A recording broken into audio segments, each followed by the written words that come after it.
오늘은 우리 주님께서 사랑하신 제자 베드로에게 하신 말씀입니다. 너는 나를 따르라 라고 하신 이 말씀 속에 담긴 영적인 의미들을 함께 나누고자 합니다. 요한복음이라고 하는 이 책이 기록된 목적을 알아둘 필요가 있죠. 요한복음 20장 31절을 함께 한번 읽어볼까요? 같이 시작. 오직 이것을 기록함은 너희로 예수께서 하나님의 아들 그리스도심을 믿게 하려 하며 또 너희로 믿고 그 이름을 힘입어 생명을 얻게 하려 함이니라. 아멘. 이 책이 기록된 목적입니다. 그러니까 요한복음의 저자가 이 책의 기록 목적을 그 책에 명쾌하게 기록을 했어요. 두 가지 목적입니다. 예수께서 하나님의 아들, 그리스도, 구원자, 메시아라고 하는 사실을 알게 하기 위해서 이 책이 기록이 됐다. 두 번째, 우리가 그를 믿음으로 하나님의 생명, 우리는 아담의 죄로 인하여 하나님이 우리에게 최초에 부여하셨던 생명을 잃어버렸습니다. 죄 때문에.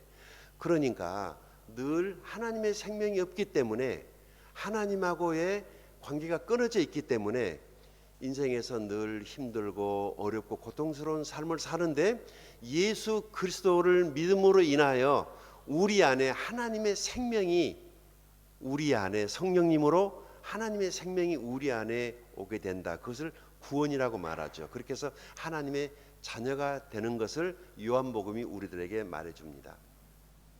오늘 이 21장의 그 배경을 잠깐 설명해 드리겠습니다. 1절에서 14절까지 잘 아시는 말씀이에요. 요한복음은 21장까지 있는데 맨 마지막에 예수님께서 몸의 부활, 그러니까 십자가에서 우리의 죄 문제를 해결하시고 말씀하신 대로 장사 지내마 되었다가 3일 만에 다시 살아나셔서 제자들에게 여러 번 당신의 부활의 모습을 보여주셨는데 오늘 디베라 바닷가에 예수님이 찾아오셔서 낙심해서 다 뿔뿔이 흩어졌던 그 제자들을 찾아오셔서 몸으로 부활하신 그 모습을 제자들에게 보여주신 장면입니다. 세 번째, 구체적으로 자신의 모습을 보여주십니다. 그리고 이 제자들에게 지쳐서 그 낙심해 있던 제자들에게 예수님께서 아침 식사를 간략하게 만들어서 직접 같이 잡수시고 난 이후에 제자들에게 사명을 주십니다. 이 사명이 굉장히 중요한 이 제자들의 평생을 바라보고 붙잡고 달려가야 될 그 사명입니다. 목양이죠. 하나님의 양무리를 너희들이 돌봐라. 내가 너희들에게 양을 맡길 거야. 그러면 너희들이 나를 대신해서 하나님의 어린 양들을 돌봐줘야 되겠다라고 하는 사명을 주십니다. 그리고 이제 이 베드로에게 제자의 길을 명령하십니다. 이 제자의 길. 예수님을 따르는 사람을 예수님의 제자라고 그러는데 제자는 그 예수님을 따라가는 사람이죠. 그런데 이 예수님을 따라가는 게 쉽지가 않아요. 그래서 이 예수를 따라간다는 게 무엇인가를 말씀드리겠습니다. 오늘 메시지의 핵심 포인트 22절입니다. 같이 읽어볼까요? 시작. 예수께서 이르시되 내가 올 때까지 그를 머물게 하고자 할지라도 네게 무슨 상관이냐? 너는 나를 따르라 하시더라. 아멘. 베드로가 예수님이 말씀하신 이 베드로는 좀 주의가 좀 산만한 사람이에요. 우리가 성경에서 보는 베드로는 하여간 젊은 날의 베드로는 아직 영적으로 어린 베드로는 예수님을 만나서 따르지만은 여전히 그 철부지 어린아이 같이 실수를 많이 하는 그런 베드로의 모습을 봅니다. 주님께서 너나 따라와 그래서 마태복음 4장 19절에 예수님께서 나를 따르라 내가 너희로 사람을 낚는 어부가 되게 할 거야 라고 주님이 말씀하셔서 이제 주님을 따르면 사람을 낚는 어부가 된단 말이죠. 그래서 3년 반 동안 예수님을 열심히 충성을 다해서 따라왔어요. 그런데도 아직 베드로의 마음속에는 여러 가지 생각들이 복잡했겠죠.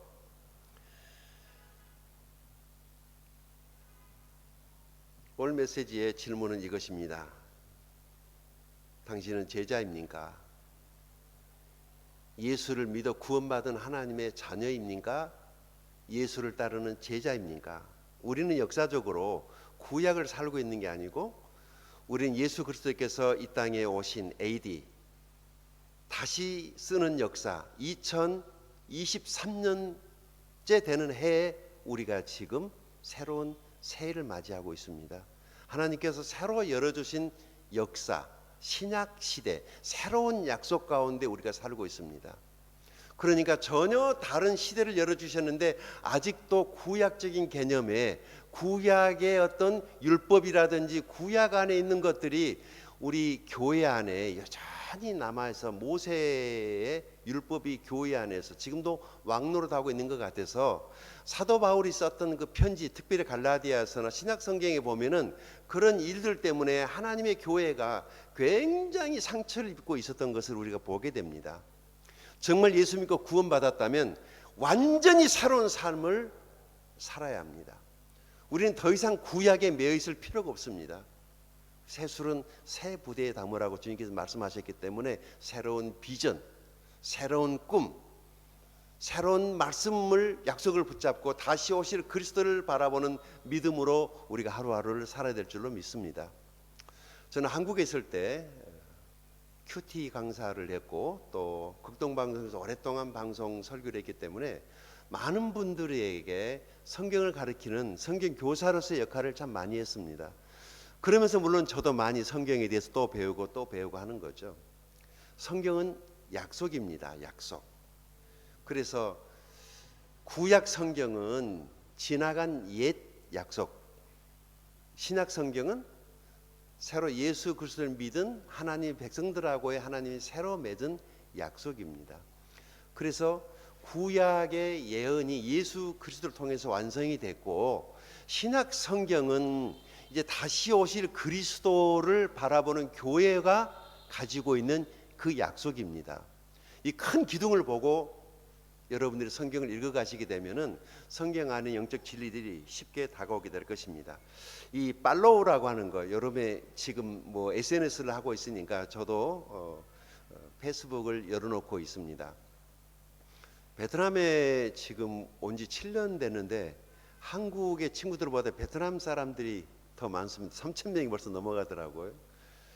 이 요즘에 팔로우라고 하는 이 단어가 그닥 그 뭐 낯선 단어는 아니죠. 따라가다라는 그런 단어입니다. 우리 제자들은 예수 믿는 제자들은 예수님을 따라가다. 그래서 우리는 제자 예수님에게서 배우고 예수님에게서 듣고 예수님이 본을 보여주신 대로 교회가 따라가면서 그것을 하는 것입니다. 그래서 신약 성경을 보시게 되면은 제자라는 단어가 많이 나오게 되죠. 여러분이 예수 믿고 구원받았다면 예수님을 주로 섬기고 있다면 예수님에게서 배우고 있다면 예수님을 따라가는 제자들입니다. 우리는 예수님의 제자들입니다.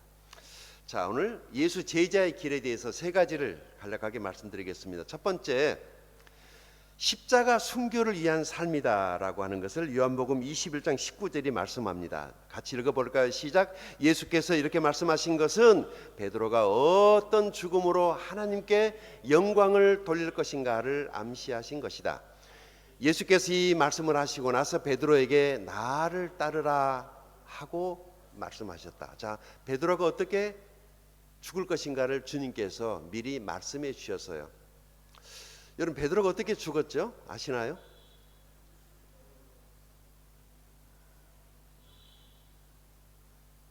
십자가에 예수님처럼.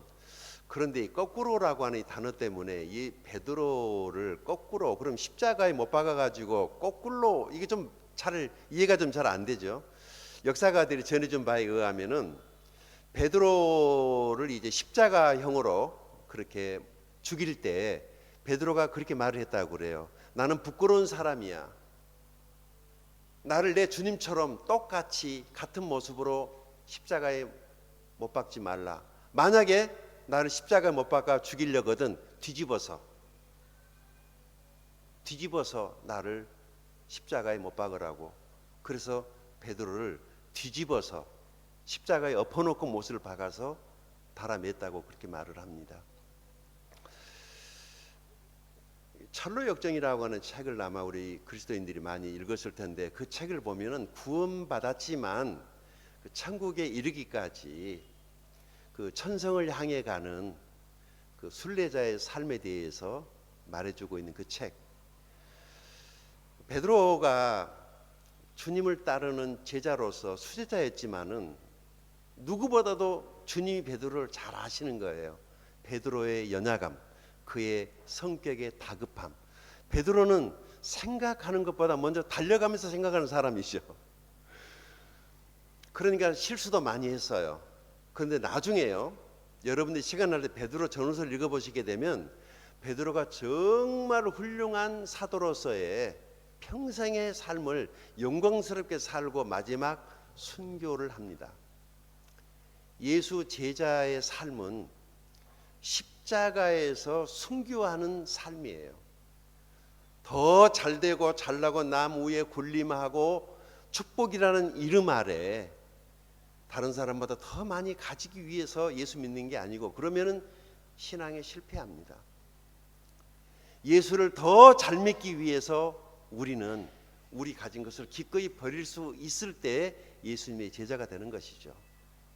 제자의 길은, 제자가 된다는 것은, 그래서 많은 사람들이 예수 제자 되겠다고 따라 나섰지만은 중간에 다 가버리고 없잖아요. 다른 목적 때문에 따라오기 때문에 그렇습니다. 이스라엘 백성들은 자기들이 필요할 때만 하나님을 찾습니다. 그런데 모세와 여호수아는 하나님이 필요로 할 때 거기 있었습니다.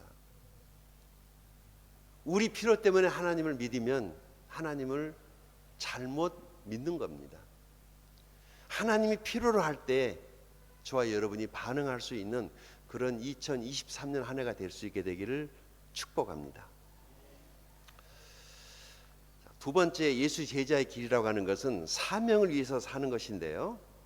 요한복음 21장 22절 다시 한번 읽어볼까요? 시작. 예수께서 말씀하셨다. 내가 올 때까지 그가 살아있기를 내가 바란다고 한들 그것이 너와 무슨 상관이 있느냐?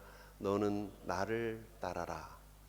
그러니까 주님 품에 기대어 있었던 그 사람 만찬 때 그 주님을 파는 자가 누구입니까? 라고 생뚱맞은 짓을 했던 그 가룟 유다. 그럼 유다 같은 인간이 주님을 따라온다는 게 베드로 입장에서 보면 용납이 안 됐던 거죠. 왜냐하면 제가 예수를 따르는 목적이 뻔히 훤히 보이는데 주님이 그를 용납했거든요.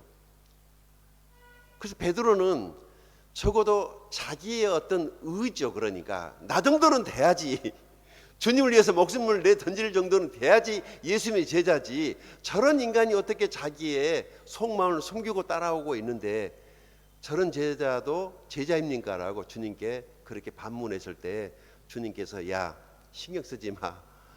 나를 따라오는 별의별 종류의 인간들이 많이 있을 거야. 네가 집중해야 될 것은 사명이야. 내가 너에게 부탁한 그 사명에 집중해야 돼.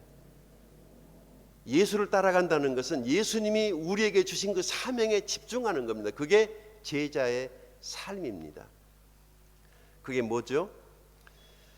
내 어린 양을 먹이라. 요한복음 21장 15절 같이 읽어볼까요? 시작. 그들이 줘먹은 후에 예수께서 시몬 베드로에게 이르시되 요한의 아들 시몬아, 네가 이 사람들보다 나를 더 사랑하느냐 하시니 이르되 주님 그러하이다. 내가 주님을 사랑하는 줄 주님께서 아시나이다. 이르시되 내 양을 먹이라 하시고, 주님을 사랑하는 사람에게 주님께서 영혼을 맡깁니다. 주님을 사랑하는 사람에게 주님이 영혼을 맡기는 거예요. 내 어린 양을 먹여라. 네가 내 심장으로 내가 해야 될 일 네가 좀 대신 해다오. 부탁하는 거죠. 자, 계속해서 16절입니다. 시작. 또 두 번째 이르시되 요한의 아들 시몬아, 네가 나를 사랑하느냐 하시니 이르되 주님 그러하이다. 내가 주님을 사랑하는 줄 주님께서 아시나이다. 이르시되 내 양을 치라 하시고. 어떤 교회에서 우스갯소리입니다. 목사님이 하도 강단에서 성도님들을 혼내키고 야단을 치니까 예배 끝나고 나서 그 좀 상처받으신 어떤 장로님이 조용히 목사님 모강지를 찾아가서 목사님 우리가 뭘 그렇게 잘못해서 늘 지천하십니까? 라고 했더니 목사님이 여기 말씀을 펴주시면서 내 양을 치라 라고 해서 내가 좀 첫 길어서니 아팠나요? 그런 얘기가 아니죠. 이 양들은 정말 목자의 도움 없이는 스스로 살아갈 수 없는 동물이기 때문에 목자가 꼭 필요합니다. 우리에게는 예수 그리스도께서 목자이지만, 영혼의 목자이지만, 하나님께서 저와 여러분의 삶 속에 또 교회에 또 목사님들을 세워서 우리들을 이렇게 영적으로 성장하도록 그런 목양. 그런데 이 기독교가 지난 2000년 역사 속에 성경으로부터 많이 좀 벗어난 부분도 없지 않아 있어요. 사실 특별한 사람들에게만 목양의 의무가 주어진 것이 아니고 예수 그리스도를 믿는 우리 제자들 모두에게 주어진 공통의 사명입니다. 그러니까 예수 믿고 구원받았다라고 하면은 적어도 우리들이 잃어버린 영혼들을 돌아보는 영혼의 목자들이 되어야 한다는 것이죠. 주님께서 세 번째 말씀하십니다. 내 양을 먹이라. 17절입니다. 같이 읽겠습니다. 시작. 세 번째 이르시되 요한의 아들 시몬아 네가 나를 사랑하느냐 하시니, 주께서 세 번째 네가 나를 사랑하느냐 하심으로 베드로가 근심하여 이르되 주님 모든 것을 아시오매 내가 주님을 사랑하는 줄을 주님께서 아시나이다. 예수께서 이르시되 내 양을 먹이라. 내가 주님을 사랑하는 것은 주님이 아십니다. 목사님이 모를 수 있어요. 아내와 남편이, 다른 사람이 내가 주님을 얼마나 사랑하는지 사람들은 헷가닥 잘 몰라요. 자기 감정을 기준으로 보기 때문에. 내가 내 자신을 봐도 나도 왔다 갔다 할 때가 있잖아요. 그런데 내가 정말 주님을 얼마나 사랑하는가를 주님이 아십니다. 그리고 정말 내가 주님을 사랑한다고 하면, 믿어지면 그 사람에게 주님이 영혼을 맡깁니다. 영혼을 맡기는 거예요.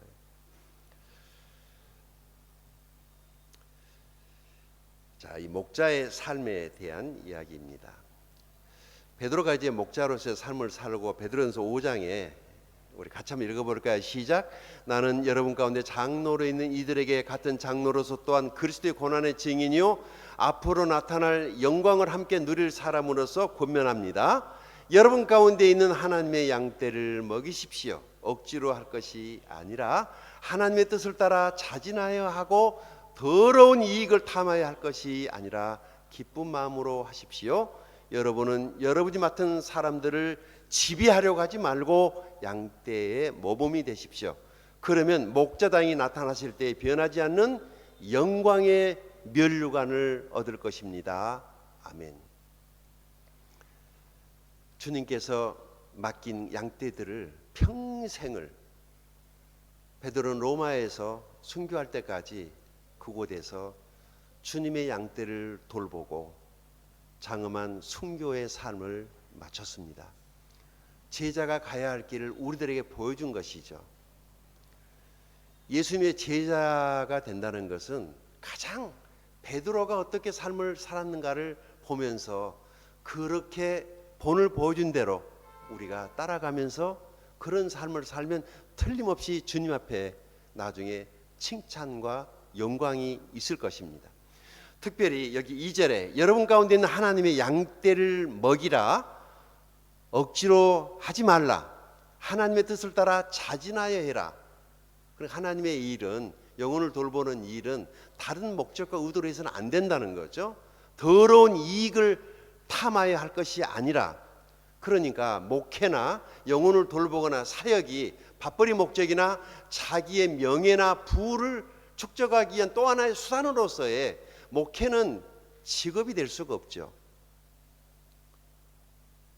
목사는 굳이 직업란에 목사라고 써야 되지만은 이 직업은요 참 이상한 직업입니다. 어떤 때 이 더러운 이익이 되느냐면, 내가 사회의 대가로 돈을 받을 때, 우리는 월급쟁이들이 아니잖아요. 그래서 목사님들에게 드리는 그 생활비를 사례비라고, 이렇게 사례한다라는 의미죠. 그런데 이제 시대가 바뀌니까 이 하나의 직업군으로 자리를 잡고 뭐 빵빵한 연봉이 뭐 요구되어지고 뭐 이렇게 되는 거, 그래서 교회가 너무 딱딱해지고 교회 안에 하나님께서는 사람 위에 사람 없고 사람 밑에 사람 없게 하셨고 평등과 박애 인의 사랑만 있도록 했는데 오히려 세상보다도 이상하게 교회 안에 계급이 형성되어 있습니다. 직분이 또 하나의 계급들이 돼가지고 서로 차별, 어떤 사람은 그것 때문에 우월감을 느끼고 어떤 사람은 그것 때문에 심각한 열등감을 느껴야 되는 이 현실은 참으로 안타깝습니다. 그냥 예수를 믿어서 구원받았으면 하나님 안에서 천국 백성이니까 형제요 자매입니다. 그냥 형제요 자매입니다. 하나님 앞에 섰을 때는 하나님 나라에는 장로님도 안 계시고 권사님도 안 계시고 그곳에는 목사도 없고 집사님도 없습니다. 그냥 하나님의 자녀만 있는 곳이 천국입니다. 그러니까 우리가 미리서 천국을 이 땅에서 충분히 경험할 수 있는데 이상하게 여러 직분들이 우리들의 천국 생활을 경험하지 못하게 하는 것 같아서 참 안타깝습니다. 혹시 영혼을 돌보는 목자 일을 하고 계신 분들이 있다면은 자원하에서 하고 더러운 이익을 위해서 하지 말고 기쁜 마음으로 하라고 베드로가 그렇게 권면합니다.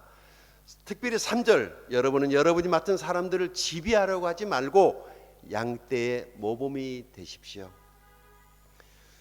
사람들 위에 군림하는 자리, 아무도 그런 곳에 있고 싶어 하지 않을 것입니다. 그냥 섬기고 앞에서 본을 보이고 그냥 다른 사람들이 따라서 하도록 하는 것이죠. 자, 이제 마지막 세 번째입니다. 예수 제자의 길, 삶의 우선순위에 집중하라는 것이죠. 같이 읽습니다. 시작. 예수께서 말씀하셨다. 내가 올 때까지 그가 살아있기를 내가 바란다고 한들 그것이 너와 무슨 상관이 있느냐? 너는 나를 따르라. 아멘. 그 삶의 우선순위, 베드로에게 주님께서 아주 구체적으로 네가 집중해야 될 일에만 집중해. 그것은 너는 나를 따르면 돼. 너의 시선을 분산시키는 것을 조심해라. 적어도 우리 예수님의 제자들이라면 큐티 강의 때 하던 내용인데요. 중요한 것과 급한 것을 구별할 수 있어야 됩니다. 삶의 우선순위가 정해지면 신앙생활도 좀 단조로워지죠. 이게 삶의 우선순위가 정해지지 않으면 계속 반복되는 신앙의 진전이 없고 성장이 없게 되는 거예요. 질문하겠습니다. 큐티는 급한 일입니까? 중요한 일입니까? 급한 일 해놓고 나중에 큐티를 하겠다라고 하는 사람은 대개 미루다가 그날 큐티 못합니다. 큐티는 급한 일이 아니라 중요한 일입니다. 우리의 삶의 우선순위, 언제나 중요한 일을 먼저 하십시오. 급한 일은 항상 생기는 거거든요. 베드로는 늘 급한 일을 우선해서 살았던 것 같아요. 그래서 주님께서 베드로에게 야, 너 중요한 일에 집중해. 삶의 우선순위, 제자들의 삶 속에 굉장히 중요합니다. 마태복음 6장 33절 같이 읽어볼까요? 시작. 그런즉 너희는 먼저 그의 나라와 그의 의를 구하라. 그리하면 이 모든 것을 너희에게 더하시리라. 아멘. 여기 두 가지 의가 있습니다. 첫 번째 의는 그의 의, 그의 나라. 그러니까 로마서 10장 1절 2절에 보면은 이스라엘 백성이 자기들의 의를 세우려고 하나님의 의를 힘써 복종하지 아니했다. 자기 의가 있고 하나님의 의가 있어요. 이 하나님의 의는 예수 그리스도를 통해서 우리에게 오는 거죠. 예수를 믿을 때 하나님이 우리를 의롭다 인정해 주시고 하나님의 자녀라고 일컬어 주시는 칭의. 그래서 믿음으로 구원을 받는 것입니다. 너희는 먼저 그의 나라와 그의 의를 구하라. 그러니까 율법으로는 구원받을 수가 없기 때문에 예수 그리스도 그분으로부터 오는 그 은혜의 옷을 입어서 의롭게 됐다면은 이제 하나님께서 가장 원하시는 것, 그의 나라. 오늘날 하나님의 나라는 교회를 통해서 하나님의 나라가 이 땅 가운데 세워지고 있기 때문에 하나님의 교회의 일에 여러분들의 삶의 우선순위를 두되 생업도 굉장히 중요합니다. 우리의 생업의 현장이 뒷받침되지 않으면 우리의 신앙도 무너지는 겁니다. 예수 제1주의가 아니고 삶의 밸런스를 잘 유지하면서 주님을 섬기십시오. 주님께서 우리들에게 가정을 맡기셨잖아요. 가정이 교회보다 더 우선되게 하십시오. 여러분의 가족을 절대 소홀히 하지 마십시오. 저는 비자 때문에 제 아내가 한국에 있고 지금 코로나 때문에 저만 지금 베트남에 있는데, 물론 이제 코로나 끝났으니까 왔다 갔다 내항은 합니다만은 설 명절 때 혼자 있으니까, 한국에 있을 때는 가족들하고 껌딱지처럼 붙어 있다가 선교사로 베트남에 건너와서 좀 있다가 뭐 코로나 와가지고 제 아내가 비자 때문에 한국에 나가는데 코로나 터져가지고 못 들어왔어요. 그래서 꼼짝 못하고 그 코로나 이상 가족이 돼가지고 어쩔 수 없이 그냥 저는 베트남에 그냥 남아 있었죠. 그리고 혼자 사는 것도 있다 보니까 익숙해지는데, 가족은 같이 살아야 되죠. 가족이 같이 살아야 돼요. 명절이 되니까 혼자 있어서, 어젯밤에요, 베트남 사람들은 참 유별나더라고. 이게 문화죠. 어젯밤 송년 그 마지막 12시 한 10분 전부터 그냥 온 동네가 뭐 불꽃이 터지기 시작을 하다가 땡 12시가 되니까 그 12시 그 시간이 막 넘어가자 막 온 동네에서 막 불꽃들이 막 터져 올라오고, 뭐 음악 앰프 소리가 튀져 나오고, 새로운 새해를 맞이하는 이 사람들의 그 신년 새해를 맞이하는 마음속 안에 이런 것 아니겠어요? 새해에는 어떤 신으로부터 내 삶에 큰 축복이 있으면 좋겠다. 이 복을 바라는 것은 누구나 다 똑같은 것 같아요. 그러니까 오늘 여러분들 길거리에 지나다 보면 이런 노란색 국화라든지 노란색 그 열매가 달린 이런 화분, 큰 이 화분들을 볼 수 있을 겁니다. 이 노란색 과일이 달린 그것은 먹을 수 없습니다. 먹는 과일인데요, 저기 약으로 만든 거 해가지고 굉장히 몸에 해롭기 때문에 혹시 지나가다가 그거 따먹지 마십시오. 저게 다 중국에서 문화들인데, 황금색, 다 잘 살고 싶은 그런 마음들은 우리 한국 사람도 베트남 사람도 누구나에게 다 있는 것 같아요. 그런데 우리는 보다 더 잘 살기 위해서 예수를 믿는 것이 아니라 예수님의 제자가 되기 위해서, 제자로 따르기 위해서 우리의 삶의 우선순위를 정해야 되는 것이죠. 자, 우리 시간 이 찬양 같이 부르신 다음에 기도하겠습니다. 오늘은 나를 따르라 라는 예수 제자의 길에 대해서 세 가지 교훈을 말씀드렸습니다.